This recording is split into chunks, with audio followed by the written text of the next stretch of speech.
All Hit Radio.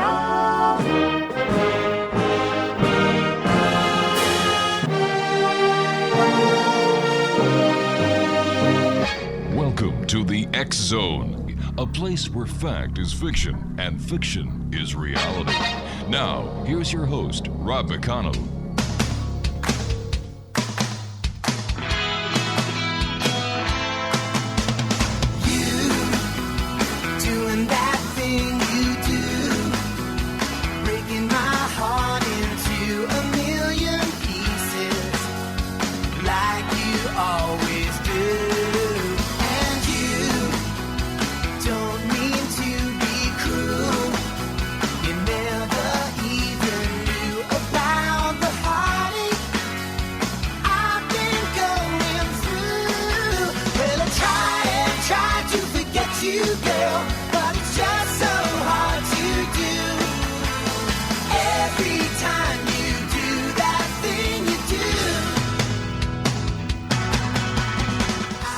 Welcome back to the X Zone, everyone. I am Rob McConnell, and for the next 2 hours, I'm your host and your guide as together we cross the time-space continuum to this place that I call the X Zone.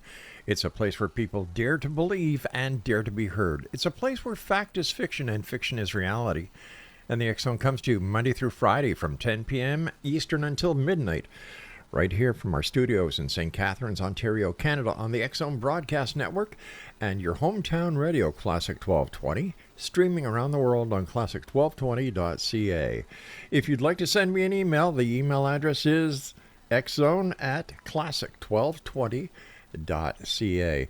A quick reminder, everyone, the X Chronicles newspaper for April is out, and with our compliments, all you need to do is go to www.xchronicles.net. That's www.xchronicles, and that's xchronicles.net.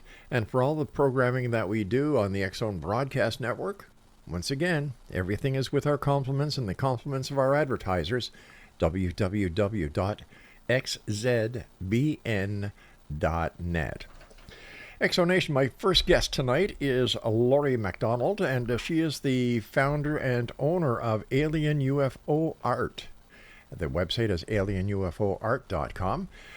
She is a fluid artist, author, and Arizona native, has been conducting paranormal investigations in both California and Arizona since 1998.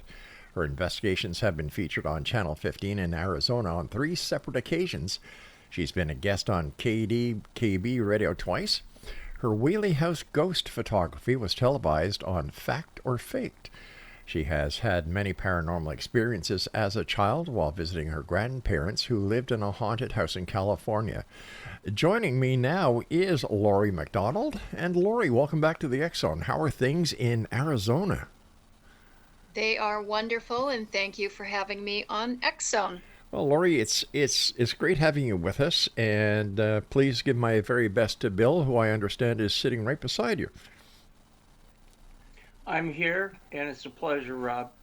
Lori, tell us about Mount Shasta's UFO sightings and platonic solids that you've investigated or you know about. Okay, so in 1995, I was in Mount Shasta. Mm-hmm. At the homecoming conference, and I was with 2 of my friends, and we witnessed seeing a UFO, and it was down a dark road, and my friend was driving the car, and all of a sudden it just felt like somebody took over the control of the car, and before we knew it, we were like chanting and praying and oh my gosh, what's going on, and crying. It was really scary. And it all started with the cloud that Kim saw above the car. She kept saying, oh, what is that weird cloud, everybody? Look at that cloud. And so all of a sudden, like I said, the car was taken over. It was like a tunnel. Mm-hmm. And then before we knew it, we were at the end of the road and we gained control of the car. We drove to our hotel. And that whole entire night, I had dreams of the platonic solids. Only at that time, I didn't know what they were called. I just remember 3D platonic solid shapes rotating in laser light red, like a hologram in front of me, rotating around and around each shape. And so when I woke up the next morning, I said to my friends, you know, the whole night I had this very strange dream of these shapes. And then we had to get up and we had to get ready for the next day at the convention that we were at. And so we made light of it because we just didn't know what else to do. We all woke up with headaches. Ooh. And so that's what happened with the platonic solids. I really got heavily into platonic solids when I was at the Gem and Mineral Show, and I stumbled across the platonic solids, and I saw the shapes made of quartz, and I said to my friend, what are those? And Claude said those are platonic solids. Now, could you describe what they are for our listeners? Well, they've been around for a very, very long time, and they're geometric shapes, and they have many different sides for each one. There's trying to go to what it's easier if I go to that area. Oh yeah. So there's there's like a dodecahedron, there's a tetrahedron, hexahedron, octahedron, and an icosahedron. And I don't know if anybody is aware or has ever looked that up, but they are very beautiful shapes. And what do you think about the platonic solids, Bill? Rob, the platonic solids exist in nature and manifest in some mineral forms. They're basically multi-sided. A square is an example when it's a cube. Oh, I see. A sphere is not. It has to have different sides. The most famous platonic solid was Carl Sagan's favorite, which was the dodecahedron. Yeah, that has 12 faces, 20 vertices, 30 edges, 3 pentagons. And the tetrahedron has 3 triangles that meet at each vertex, and 4 faces, 4 vertices, and 6 edges. So it's, it's like geometry. Right. It's like sacred geometry. And what is geometry? It's literally a universal mathematical language. Yeah, go ahead. Where regardless of what kind of life form you are, the math is the same everywhere in the universe. Physics is the same everywhere in the universe. Therefore, once you can express the mathematics within the physics, you have a basis for a language when you're communicating with something that can fare off into space and for which you have utterly nothing in common. You do have the mathematics plus the mathematics of navigation. It's a universal language, but also an interesting thing is that through my research, I found out that the sacred geometry of the platonic solids was used in building the sacred monuments in ancient temples and mosques and holy sites. They did use the knowledge of the sacred geometry for that. I'm just wondering, Lori, if this has something to do with the crop circles. Oh, yeah, definitely. That's a good observation. Because they do have like Metatron's cube that has been on a crop circle. The crop circles sometimes show iconic symbology that isn't representational of any kind of a circle or anything like that. And if you look at some of the ancient Sanskrit languages and some of the earliest languages from prehistoric times that were inscribed or written down anywhere, some of those icons look literally like they could have come from India or somewhere like that. Gotcha. Lori, how did the UFO encounter that you and your friends have, during the encounter, did you have any recollection of someone or something trying to communicate with you? No, it was basically that the car was taken over, Mm-hmm. and my friend, she didn't even have her foot on the accelerator because she said, "Oh my God," she said, "Look, my foot, I took it off the accelerator to slow down. The car's not slowing down." We were going an even speed, even though we were on a dirt road, a bumpy dirt road. Mm-hmm. When that happened, it was smooth, like we were gliding. Wow. And so that whole entire time we were panic stricken going down that road to go on the main highway. And we finally, we got control of the car at the very end where we were going to turn right to go to our hotel. But I didn't really have any recollection of anything like aliens or anything like that. Hmm. And then I looked to see if we had missing time Right. because I thought, this is really weird that this happened. I mean, we didn't really have missing time, but the only thing that I thought was so strange was the dream, because that's also known as envisioning dreams, that people that are abducted have these types of dreams. Have you I've had? heard of other people that have had seen platonic solids while they've been abducted. Really? A lot of researchers have identified this pattern of expression as an organized and protracted program that is utilized on many different persons that are taken up for purposes of examination or whatever. It can be used to erase your memory or cause a screen memory in place of something that really took place. Or something they don't want you to remember. And hypnotherapy, Dr. Deborah Troncalli offered to do hypnotherapy on me, and I said absolutely not. I was just so frightened at the thought of doing hypnotherapy. When you put Lori under examination, she immediately shuts it down immediately. She doesn't like doctors all that much. In this day and age, I don't know many people who do.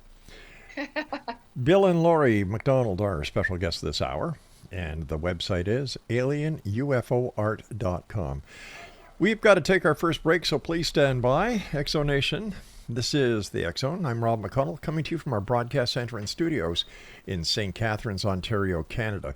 If you'd like to send me an email, the email address is the same as it's been for many years now, exxon@classic1220.ca or exxon@exxonradiotv.com. Bill, Lori, and I will be back on the other side of the short break as we continue investigating the strange, the bizarre, the paranormal, parapsychology, and much more. Here we search for the answers, but we demand the truth. I'm Rob McConnell. Don't go away.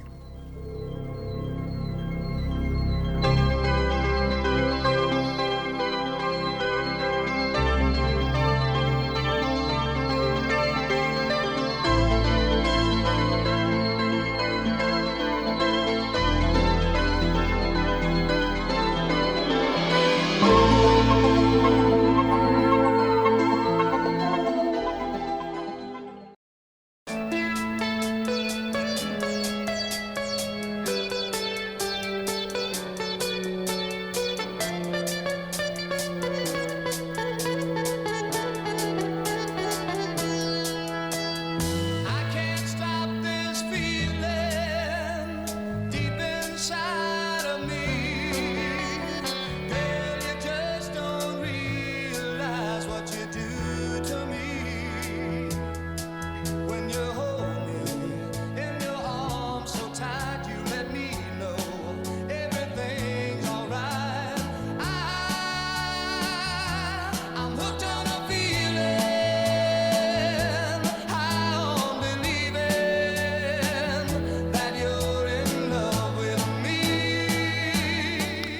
Welcome back, everyone. Bill and Lori McDonald are our special guests this hour. www.alienUFOart.com. Lori, since that encounter, have you had dreams considering the way that the first dream affected you? Not of the platonic solids, but I have had dreams of, UFOs, UFOs shining lights in the windows. UFOs all over the sky and everybody running, things like that. Very scary nightmares. In your opinion, the occupants of these UFOs, do they pose a threat to humanity? I don't really know because I mean I've heard that they do, and I've heard other people that say that they can be healing, that they're here to save the planet, that they've come and stopped nuclear attacks. So I really don't know. I mean, there are people that are very frightened from the experiences, and like I said, it's controversial. Bill, what's your take on it? Take a more militaristic view. The Dr. David Jacobs was very explicit with his feeling that they represented a threat and that they were managing us the way humans manage cattle or any kind of agricultural commodity. And so that's more of my opinion on that subject. I think more the threat is the exposure from the UFO itself. The unknown? The possibility of what it could be? Who knows? I'm thinking that we're being harvested for different things. And not just planetary resources like potable water or minerals. What do you think the final objective is, Bill? I think that intelligent life is not very conservation minded.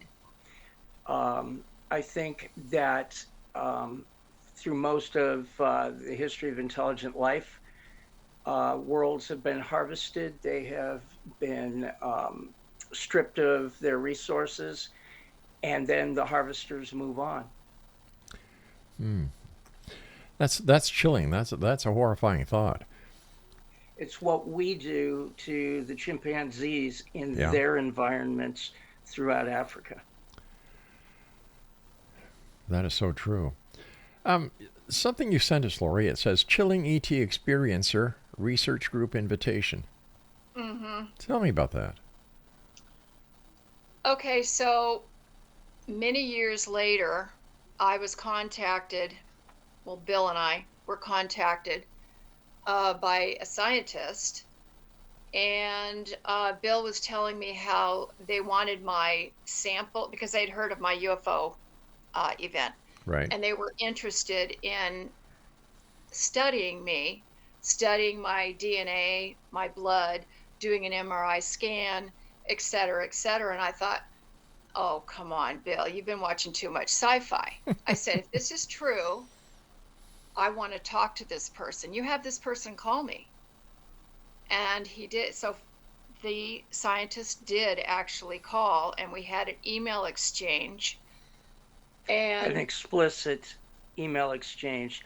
Fortunately, understood exactly what he was writing about. Okay. Long story short, Rob, it's very simple.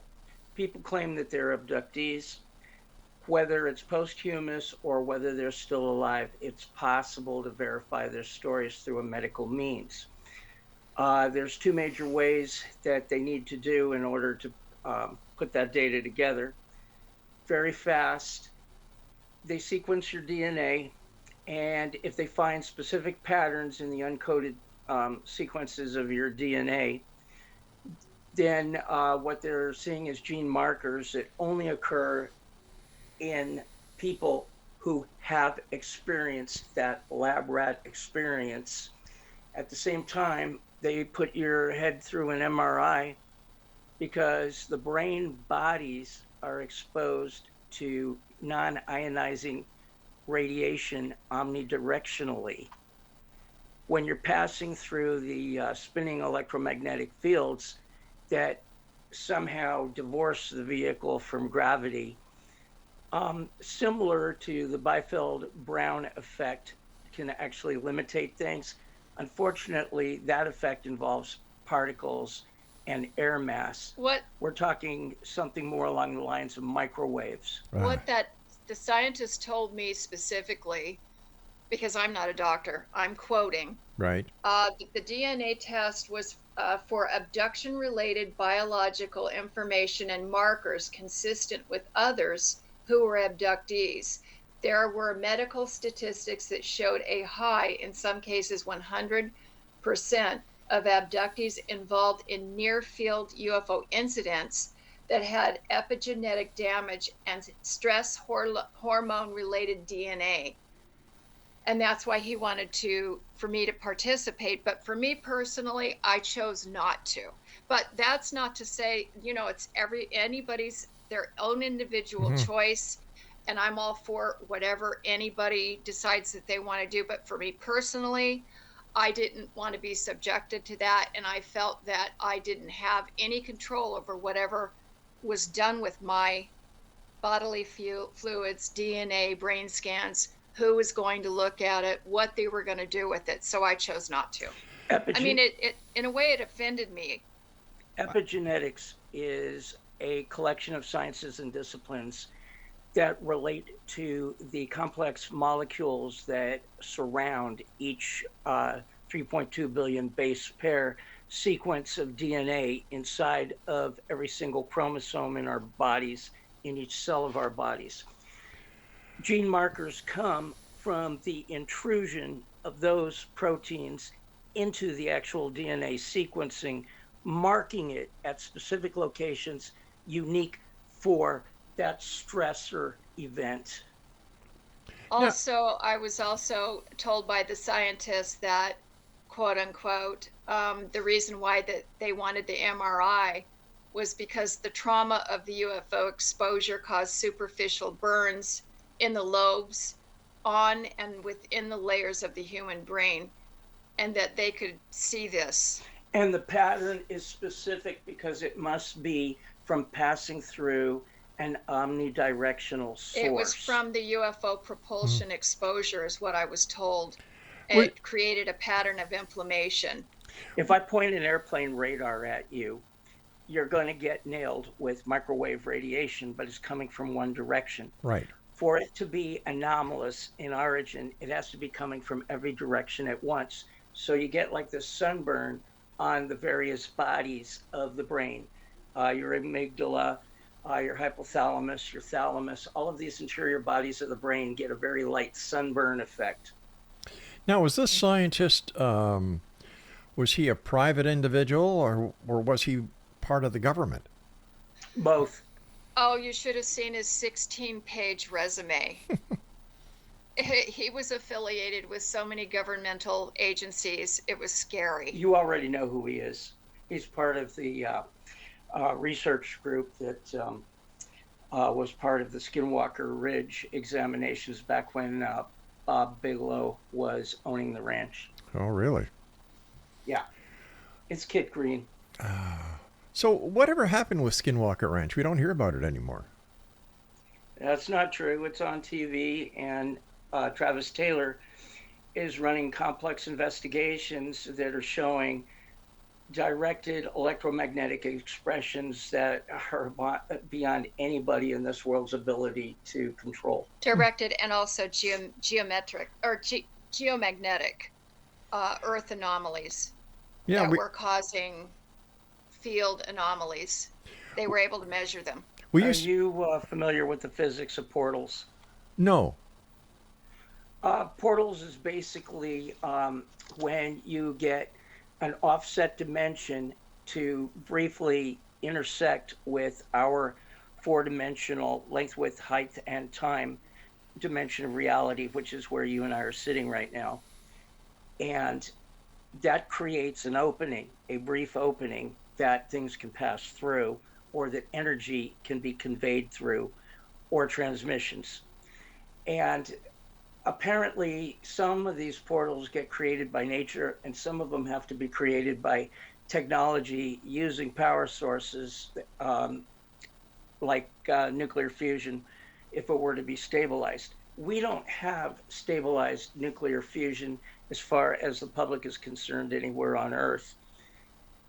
But Skinwalker Ridge, along with other areas on the planet, seem to be expressing anomalous geophysical energy that's able to move in a vortex type circular pattern within a specific location.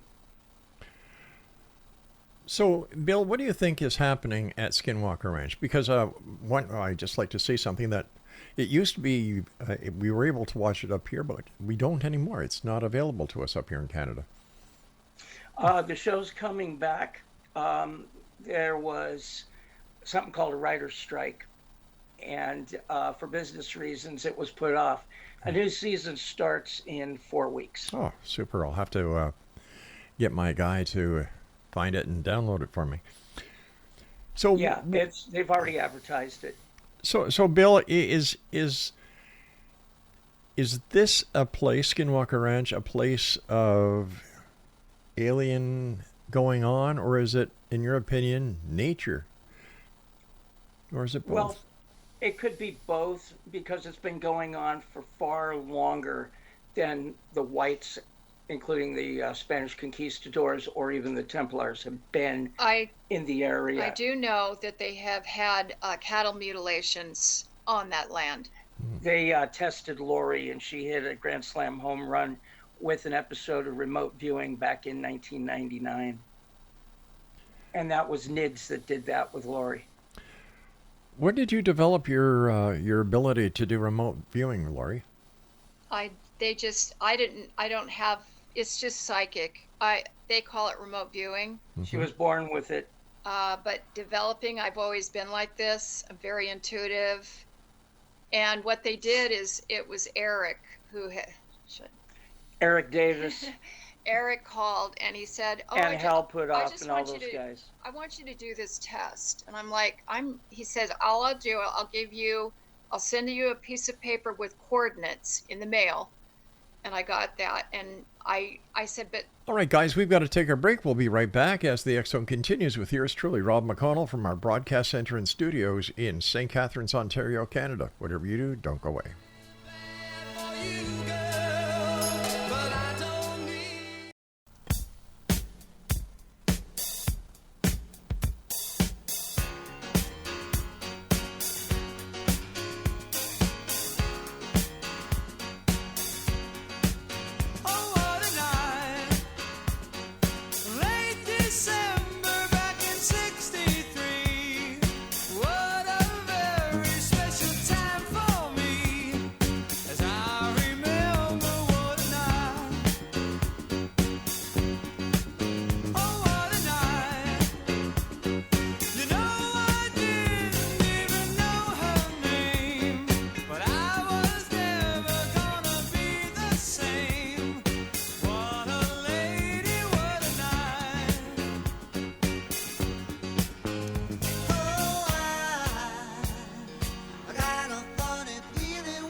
Bill McDonald and Lori McDonald are our guests this hour. Exonation, their website, alienUFOart.com. Here's a question to both of you. With all the experiments that are being done to those people who have had experiences or have been abducted, is there a possibility that because of their event, they can actually suffer from PTSD? Oh, definitely. Yes. It's just 2 words, hell yes. And also, more than post-traumatic stress, there's also a lot of landmark cases with autoimmune with disease. UFO exposure that I have in my book also. They have, from the UFO exposure, they have injuries from seeing the UFO, being exposed to the UFO propulsion. Kit Green specifically cited certain kinds of autoimmune diseases that affect the skin, things like that. Would they also, all right, if the brain is affected, what some people think of as Alzheimer's or other diseases like that, could this have been caused by an interaction with a UFO? Theoretically, absolutely. Do we have any proof? None. He never said anything about Alzheimer's or anything like that. It was more specific. Dementia was never mentioned in any way, shape, or form. And he had like 50 people or more, Over more or 100. less, in his group. He also had control people, because it was scientific. Why is it they that had a proper experiment going that was being funded by pharmaceutical companies? Why is it that the private sector is doing more to investigate what the claims of those who have had UFO experiences, had first, second, third contact, have been abducted? This goes back to President Nixon. He divorced this kind of research and investigation from congressional oversight back during the Apollo 11 and the subsequent Apollo missions. It was transferred to the private sector because people who are getting paid significant amounts of money in the private sector are far more reliable to go to their deathbeds without spilling the beans because of their retirement packages. Whereas public servants, and I had met plenty in my investigations on the Roswell case, you get them on their deathbeds, they're dying of cancer, the opiates wear off, it's the last 36 hours, and they're confirming everything that they kind of threw in your direction over time. The best time to get at people is when they're very, very close to the time of their death. I know that sounds a little bit Deathbed confessions. yeah, it's a little bit like being a vulture. But if you really want to know about aerospace secrets, if you really want to know about anything related to the engineering of spy planes or sources of engineering and where they came from, the time to get these guys is when there's no more pain management. Cancer kills half of all natural cause deaths, all old age. You're either dying of organ failure, which is somewhat painful, or you're dying of cancer, which most of the time is very painful. In your opinion, Bill, what happened at Roswell? They recovered a vehicle that was not of this earth, something that was not assembled. It was grown. It was metal crystalline in nature, and its flight controls, its operating systems, everything mimicked the function, structure, and form of certain kinds of sea animals. Wow. So it was a biological craft? It functioned with a degree of sophistication, but there was no organic chemistry inside the vehicle itself other than the flight crew that had blended mental remote control of technical systems, which is something the Air Force has already demonstrated for decades. Why do you think the government is keeping everything hush-hush? Well, it's not what you think. It's about... They don't want to create panic, for one thing. I disagree. The number one reason is about money. If you introduce this kind of thing slowly into the manufacture of all the technologies that go into everything we consume, a consumer-based economy profits over the long term with the trickle-down economics, the upside-down pyramid, trickling back to these guys who recovered everything. This goes all the way back to when Nixon finally was able to take this whole thing away from congressional oversight. What's your opinion, Lori?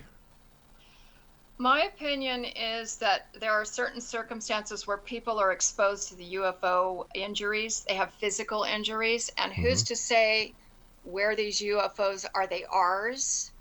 Are they real UFOs? Are they government-run UFOs? We don't know, but the government doesn't want to pay if you have radiation exposure from somebody that's witnessed a UFO. So, there is proof of people that have witnessed the UFOs. There's proof of UFO exposure from these the sightings.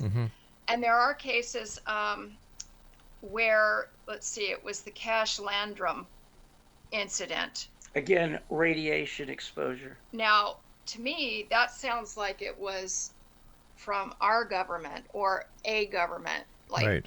And they were just trying to cover up because they didn't want to pay for what happened to them. And remember, non-ionizing radiation as well as particle radiation always expresses itself into living tissue as burns, a burning effect, profound burning. Because they did try to file a multi-million-dollar lawsuit against the government for that, and the case was so controversial, it was dismissed. So why would the government admit to anything like that? Well, if these entities are able to traverse time and space, why are we so sure that nuclear energy or radioactivity is involved? Is it possible In that? my opinion, they're probably operating breakthrough propulsion physics technologies about 10,000 years in advance of us. They're probably about 2 million years biologically evolved ahead of us. You may be right, but how do you force or express electromagnetic radiation, which is a force, magnetism? How do you make magnetism obey you without a profound technology, which means you need incredible amounts of energy? You need a power plant to produce the energy. The only thing that I know of in the universe that does that effectively is matter and antimatter interaction. Is it possible that we have actually developed that technology and it is kept under very tight security? From reverse engineering. That's what Ben Rich told some of my associates at MUFON back in the day. And that's what he told me hours before he died back in 95. All right, so what is the sense of the congressional hearings if the government knows that this is all a wash? Because here's the thing, the pilots aren't going to be quiet anymore. They're tired of feeling like they have to carry boulders of security on their shoulders. They're sick and tired of it. They think it's a whole lot of malarkey, especially the Navy guys, because the Navy's always taken the lead on this sort of thing, even over the Air Force historically. And that goes all the way back to Nixon and his relationship with the submarine guy, who was an admiral until he was like 90 years old, Hyman Rickover. But this just goes on and on and on. And the pilots are sick of it. These things come in and out of water, which is 800 times more dense than the atmosphere just above it. And these things are moving as if they're simply moving through a cloud or moving through an expression of heat. They don't seem to be affected by the material in any way. Now, underwater, there's technologies called cavitation that they're experimenting with for both submarine hulls and torpedoes, where if you vibrate it fast enough, you force the water density to reduce instantaneously, allowing a torpedo-shaped body to fly through it faster underwater. Then you're flying underwater instead of swimming underwater. The same thing with atmosphere, but we're dealing with transatmospheric expressions of propulsion where the skin of the vehicle, whether it's underwater, in the air, or in space, is the actual engine. But the power plant would be at the gravitational center of the vehicle, producing the energy that is transferred and converted into magneto-aeroelectrodynamics in an atmosphere, magneto-hydrodynamics in a fluid medium, and into some form of what Help-Puthoff used to talk about as the engineering of vacuum, the zero-point energy field, something like that, once you're free of the atmosphere, but not free of a gravity well. We've got to take our final break for this hour, Bill and Lori, so please stand by. Exonation, Bill and Lori McDonald are our special guests. Their website is alienUFOart.com. That's www.alienUFOart.com. And we'll all be back on the other side of this break as we wrap up the first hour of tonight's show here in the X Zone with yours truly, Rob McConnell.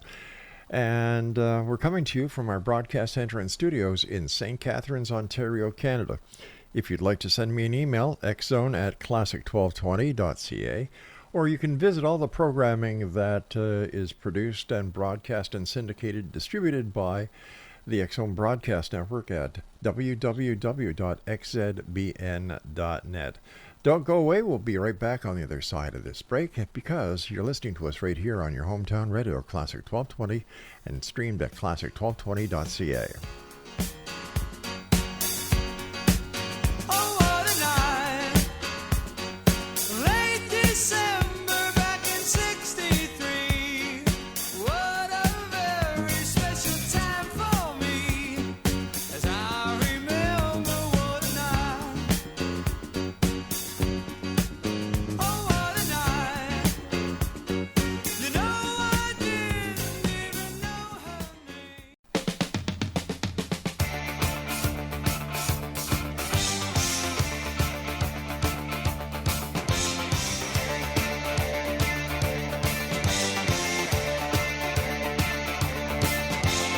Color me your color, baby. Color me your car. Color me your color, darling. I know who you are. Come above your color chart. I know where you're coming from. Call me, alright. Call me anytime. Call me, alright. You can call me any day or night. Call me. Welcome back, everyone. This is the X Zone, the final hour of this first hour of tonight's show.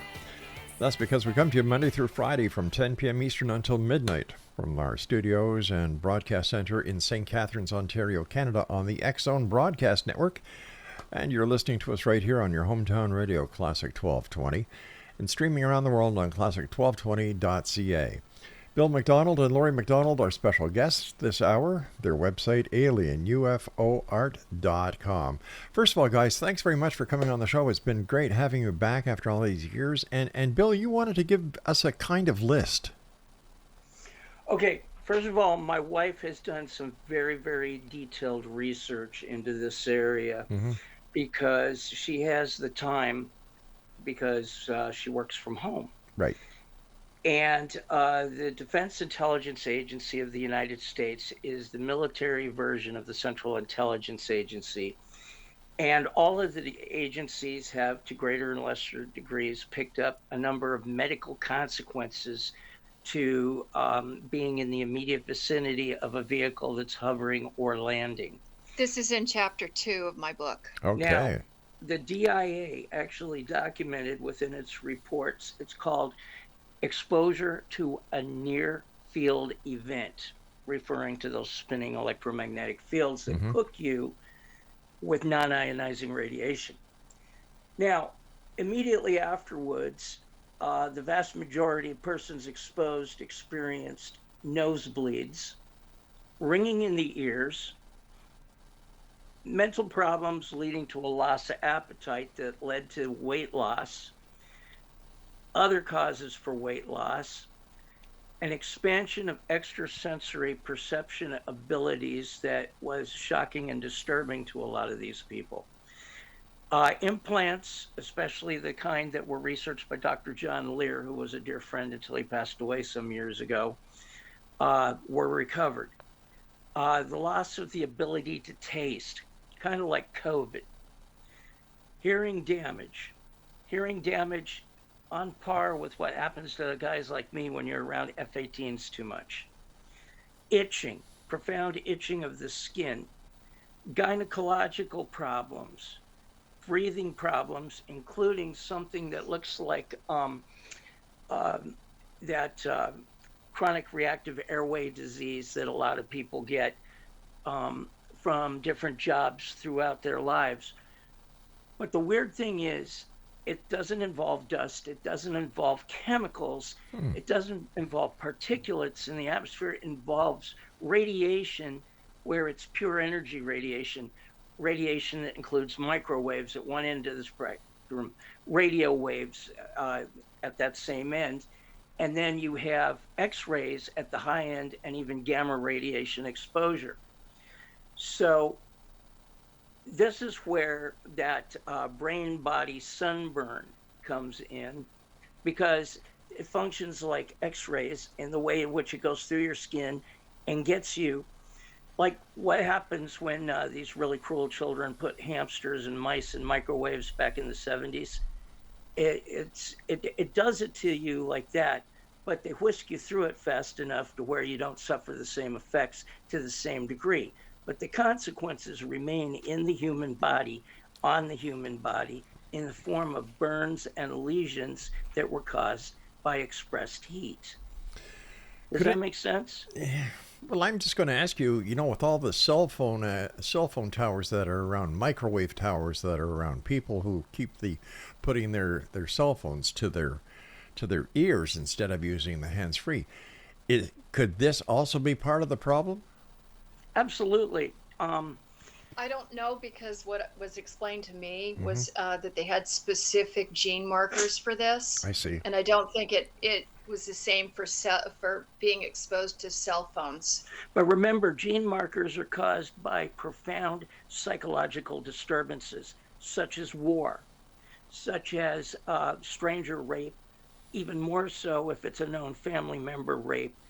Really profound. And also, it doesn't show up on the MRI the same either. Like a cell phone, if you're exposed to that, it shows up differently on an MRI. Cell according phones, to what was explained to us. Cell phones don't generate the amount of power, and it's not controlled. It radiates omnidirectionally.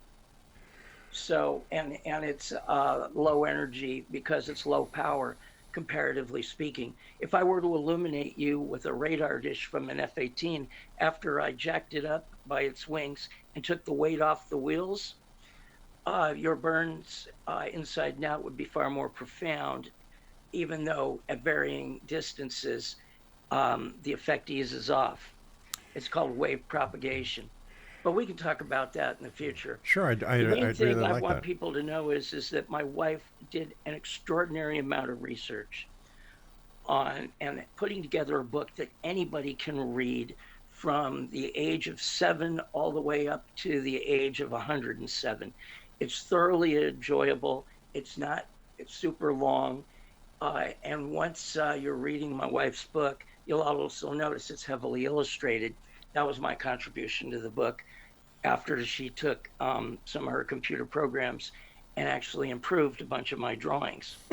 So we're a team, and she's the boss. And I just want people to know that they're really going to enjoy this, and also her original Help for the Haunted book that's also been out. It's on its second edition right now. Both of them are found easily on Amazon Or at the website. and at our website, Lori McDonald, author, and then Help for the Haunted and UFO Exposure, Health Injuries of Close Encounter UFO Incidents. These two books function like bookends. They actually go together very well. Lori, tell me about some of your paintings, your UFO alien art. Okay, well, that is Bill's, but what I did is I took his black and white images, his pen and ink, and I put them through computer programs, Photoshop, different things like that, and I enhanced them with color. So in the back of the book, we have several of his wonderful images. I've just enhanced them with And she gave me the cover assignment too, which like lightning. I enhanced them with, cosmic things, and I don't know, just, well, it's in the book, but it's also, if you want to see the images, it's you can purchase that too. It's online on my website. When Lori's doing her artwork, something grabs her and she phases out, and she does anomalous intuition, whether she's working on something on my artwork or whether she's doing all of her pourings with all the different chemistries she uses. And that didn't start until 5 years ago. I spontaneously started painting. I'd never painted before ever. And she has missing time while she paints, but yet when you look at her, she's been in the kitchen the whole time, 2 hours, 3 hours. She doesn't remember it. 5 hours, she doesn't remember it in her art studio. And yet the artwork is finished, the paint is drying. And I like using extrasensory perception. I like using anomalous intuition. These are military terms. But your black and white images were based on witness testimony. Well, I'm an old-fashioned gumshoe private eye. I've been a detective since before there was an internet. And the interesting thing is that nobody elicits statements from witnesses more carefully than I do. I've made that my very special thing. I also like to corroborate different details from different witnesses, looking for common patterns and trends. I also have a built-in bullshit detector. I know if somebody's lying to me. I know if they're fabricating, which is a conscious act.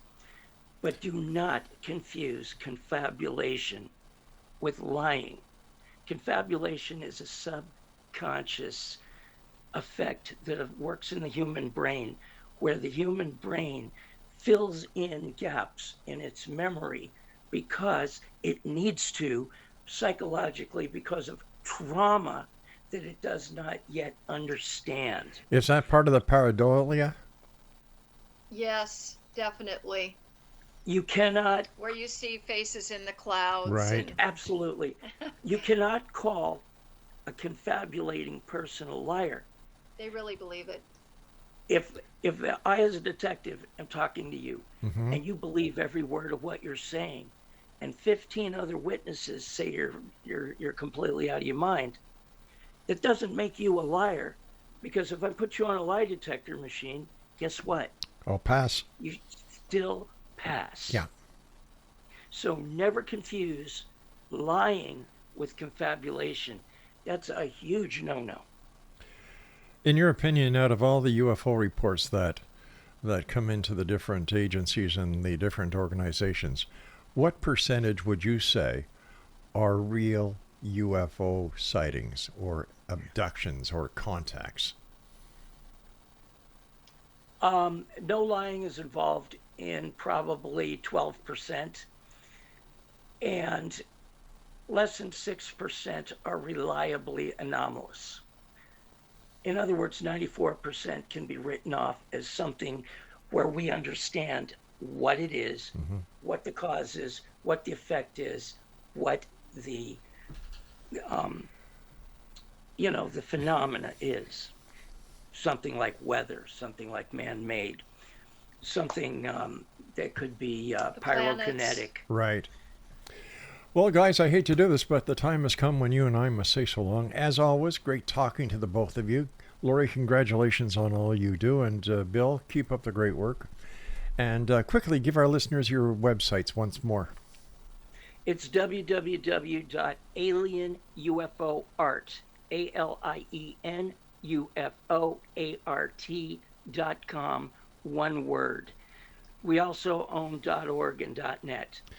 The other thing is the book is called UFO Exposure, Health Injuries of Close Encounter UFO Incidents. Lori is Lori, McDonald, just like the Hamburger Man, McDonald. Help for the Haunted, a guide to house blessings, ghost clearings, and spiritual self-protection. All right, guys, I want to thank you so much for joining us tonight. I'll be back on the other side of this break as the X-Zone continues with hour number 2 from our broadcast center and studios in St. Catharines, Ontario, Canada, on the X-Zone Broadcast Network, found right here on your hometown radio, Classic 1220, and streamed at classic1220.ca.